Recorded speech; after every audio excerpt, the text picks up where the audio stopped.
It is just before dawn on a Pacific Island airfield. Japanese pilots move quietly between parked fighters, confident the sky still belongs to them. Engines are cold. Radios are silent. What they do not know is this: miles away, American radar has already found them. Their takeoff has been predicted. Their timing exposed. Stay with this story, because the war was decided before the first engine ever started. In the opening months of the Pacific War, air power meant one thing above all else: initiative. Whoever struck first controlled the sky, and whoever controlled the sky dictated the pace of battle below. For Japanese military planners in 1941 and 1942, this belief was not theoretical. It had been proven. From Pearl Harbor to the Philippines, from Malaya to the Dutch East Indies, Japanese air units had demonstrated what surprise could achieve. Aircraft appeared suddenly, struck with precision, and vanished before defenders could respond. Airfields were overwhelmed not because they were weak, but because they were caught unaware. This shaped how Japanese pilots understood safety. Danger lived in the air, during approach, interception, or withdrawal. The ground, by contrast, was considered secure until engines turned and wheels left the runway. Before takeoff, there was time. Time to plan. Time to prepare. Time to choose the moment of attack. That assumption rested on a simple truth of early war aviation: no one could reliably see aircraft that were not flying. Visual observation dominated air defense. Lookouts scanned the horizon with binoculars. Listening posts strained to hear engines over wind and surf. Warning often came late, if it came at all. By the time aircraft were sighted, the attack was already beginning. Japan entered the war with limited early warning capability. Some experimental radar systems existed, but they were few, unreliable, and unevenly deployed. More importantly, Japanese doctrine placed little emphasis on ground-based detection. Victory was expected to come from aggressive forward action, not from passive sensing. Pilots were trained to rely on skill, timing, and courage. Airfields were positioned for offensive reach, not layered defense. Aircraft were dispersed for protection against bombing, but not because commanders feared being detected before flight. The idea that an enemy could know a sortie was coming before propellers turned simply did not align with experience. In contrast, American forces entered the Pacific with a different problem, and therefore a different mindset. The United States had suffered surprise at Pearl Harbor, and the lesson was searing. American planners understood that reacting late meant reacting helplessly. If another attack was to be prevented, warning had to come earlier, far earlier than visual sighting allowed. This urgency pushed radar from a scientific curiosity into a strategic necessity. Before the war, radar had been experimental, imperfect, and largely untested in combat. But by late 1941, it was clear that the technology offered something revolutionary: time. Time to scramble fighters. Time to vector defenses. Time to choose when and where to fight. Throughout 1942, as the Pacific battlefield expanded across thousands of miles of ocean and island chains, the problem of warning became more severe. Vast distances made traditional observation nearly useless. Air attacks could emerge from darkness, weather, or horizon glare with little notice. Airfields that felt safe at dawn could be burning by sunrise. Japanese pilots, meanwhile, continued to operate under assumptions forged by early success. Their confidence was understandable. They had mastered the art of surprise and believed it belonged to them alone. Offensive planning focused on speed and coordination in the air, not concealment on the ground. This created a widening gap, not in bravery or flying skill, but in information. While Japanese squadrons planned their missions in darkness, believing secrecy remained intact until takeoff, American forces were quietly building systems designed to know before the enemy moved. Not by seeing aircraft, but by sensing them. Not by watching runways, but by watching the air itself. By the time Japanese pilots reached their aircraft each morning, the balance was already shifting. The sky was no longer empty. And the ground was no longer unseen. What neither side yet fully grasped was how completely this invisible change would overturn the rhythm of air war, and how soon Japanese pilots would discover that the moment they thought the war began was no longer the moment that mattered. Long before Japanese pilots sensed anything was wrong, the change was already underway, quietly, methodically, and far from the front lines. The weapon that would strip them of surprise did not fire bullets or drop bombs. It listened. It measured. And most importantly, it revealed what had once been hidden. Radar entered the war not as a miracle, but as a solution to fear. After Pearl Harbor, American commanders no longer asked if the enemy might come. They asked when, and how early they could know. The science itself was not new. Experiments with radio waves and detection had been underway since the 1930s. But war accelerated everything. Laboratories became production centers. Prototypes became standardized sets. Training manuals replaced theory. By 1942, radar was moving from coastal defense into the heart of American air operations. In the Pacific, the challenge was scale. Island airfields were isolated, often surrounded by hundreds of miles of open ocean. Visual warning was almost useless at night or in bad weather. Radar, however, did not care about darkness. It did not rely on clear skies. It did not blink. Ground-based radar stations began appearing on key islands, crude by later standards, but revolutionary for the time. Tall antennas rotated slowly, sweeping invisible beams across the horizon.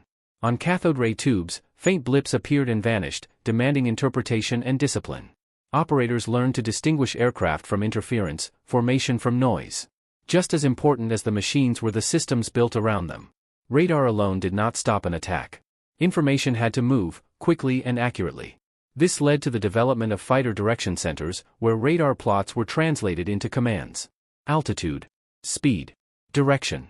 Intercept vectors calculated in minutes rather than guesses made in panic. American pilots began taking off not in response to explosions, but in response to information. At sea, the same principle expanded outward. Radar-equipped destroyers and cruisers formed early warning screens around task forces. These ships extended the detection horizon even further, often spotting incoming aircraft long before land-based stations could. The ocean itself became part of the sensing network. This was not yet a perfect system. Equipment failed. Operators made mistakes. Tropical conditions degraded performance. But the advantage was cumulative. Each detection sharpened procedures. Each interception refined timing. By mid-1943, radar was no longer experimental. It was operational doctrine.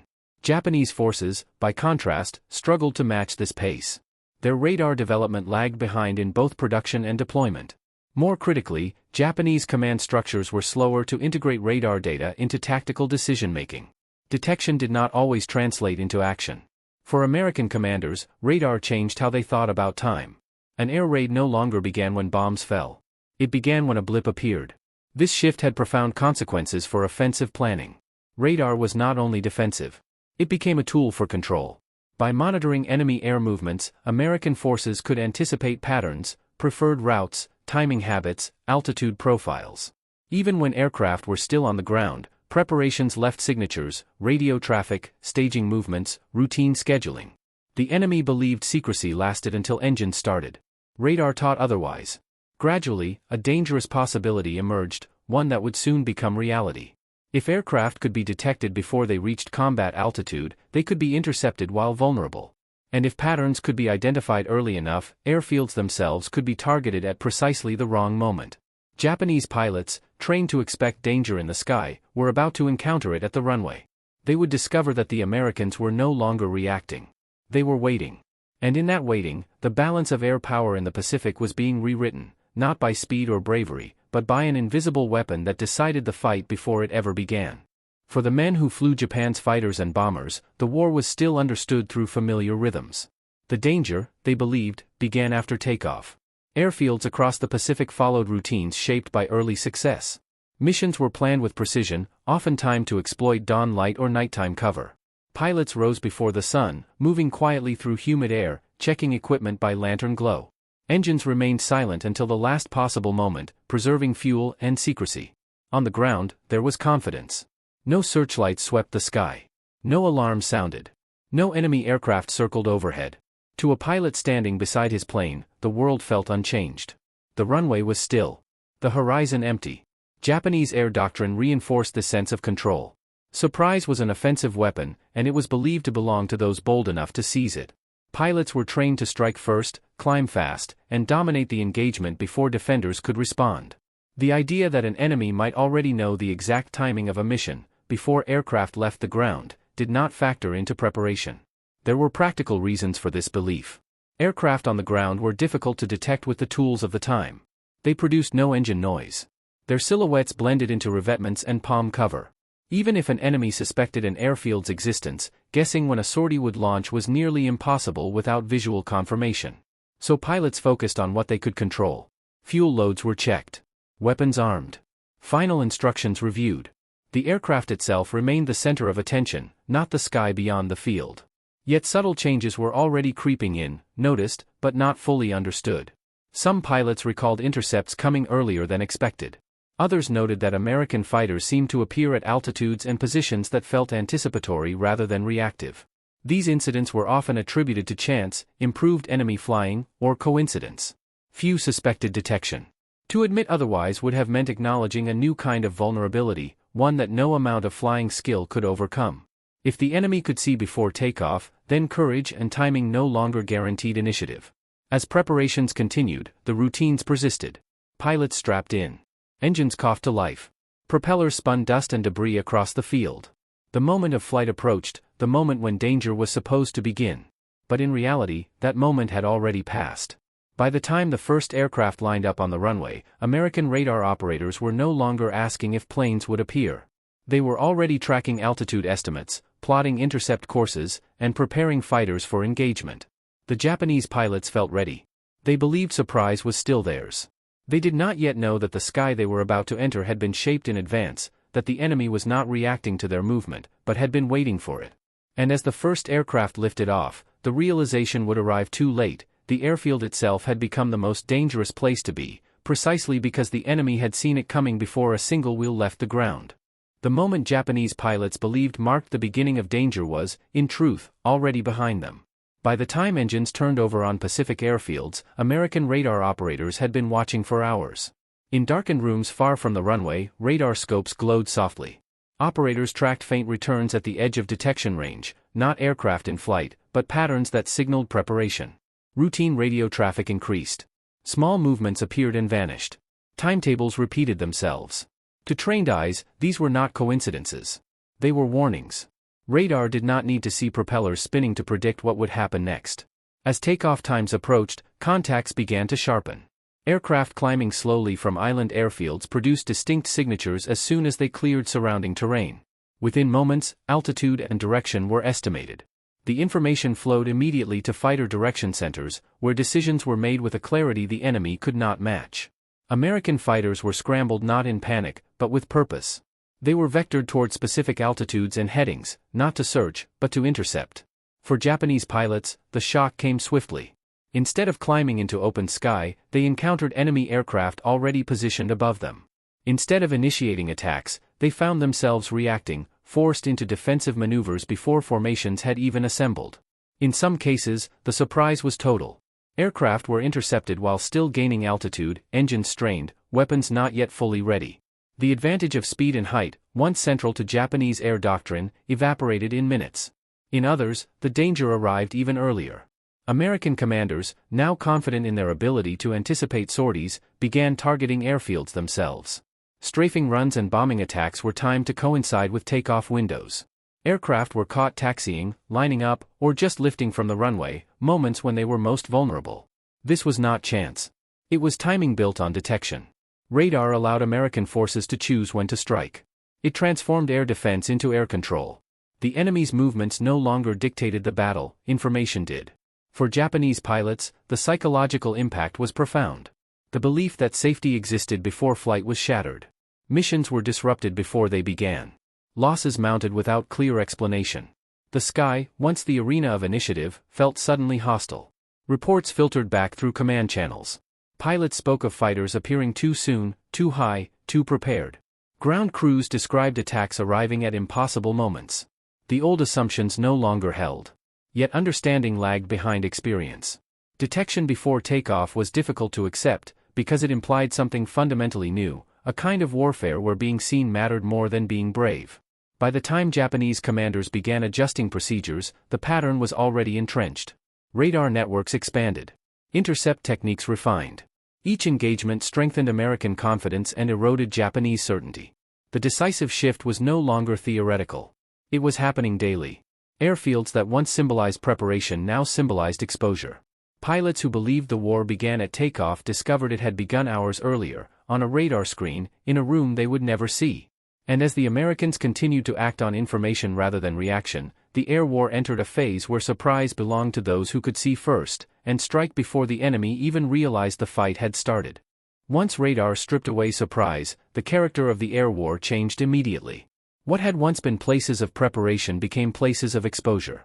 Japanese airfields, designed for rapid offensive launch, were never meant to endure attack at the moment of takeoff. Aircraft were most vulnerable when clustered on the ground or climbing slowly, engines pushed to their limits, pilots focused on lift rather than defense. Radar allowed American forces to exploit this window with precision. Fighter bombers arrived low and fast. Strafing runs tore across runways and revetments. Aircraft were hit before wheels left the ground or moments after becoming airborne. Bombs cratered taxiways, blocking escape routes and trapping surviving planes in place. For pilots already airborne, the danger was worse. Instead of climbing unchallenged, they were intercepted immediately. American fighters attacked from above, forcing defensive turns that robbed Japanese aircraft of speed and altitude. Formations broke apart before they could organize. Missions dissolved into survival. Losses mounted rapidly, not in dramatic dogfights, but in fragmented encounters that favored the prepared hunter. Aircraft destroyed on the ground could not be replaced quickly. Trained pilots lost during takeoff could not be recovered at all. The psychological effect spread faster than the physical damage. Aircrews began to view their own bases with unease. Dawn, once a moment of opportunity, became a moment of dread. Engines starting no longer signaled action, they signaled exposure. Attempts were made to adapt. Aircraft were dispersed more widely. Takeoffs were staggered. Some sorties shifted to night launches.